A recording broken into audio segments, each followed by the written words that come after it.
एक सुंदर हरे भरे जंगल में एक प्यारा तोता रहता था। उसका नाम मिट्ठू था। वह बहुत चंचल, बुद्धिमान और मधुर आवाज वाला था। उसी जंगल में एक सुंदर मैना भी रहती थी, जिसका नाम सुरीली था। उसकी मीठी बोली सुनकर जंगल के सभी पक्षी प्रसन्न हो जाते थे। एक दिन मिट्ठू एक आम के पेड़ पर बैठा गाना गा रहा था। तभी उसकी नजर सुरीली पर पड़ी। सुरीली भी पास की डाल पर बैठकर मधुर स्वर में चहचहा रही थी। मिट्ठू उसकी आवाज सुनकर मंत्रमुग्ध हो गया। उसने हिम्मत करके उससे बात की।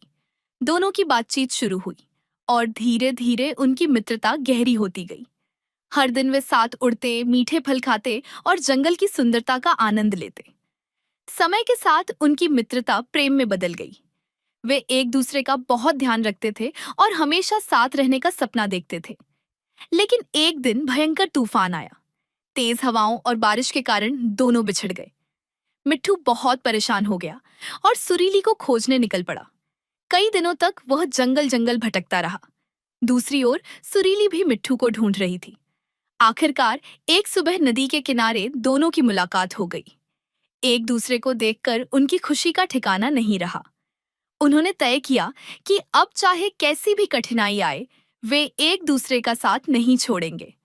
इसके बाद दोनों ने मिलकर एक सुंदर घोंसला बनाया और खुशी खुशी रहने लगे।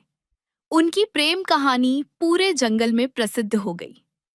सभी पक्षी उनकी सच्ची मोहब्बत और विश्वास की मिसाल देने लगे। शिक्षा। सच्चा प्रेम विश्वास, धैर्य और समर्पण पर आधारित होता है। जो प्रेम सच्चा होता है, वह हर कठिनाई को पार कर लेता है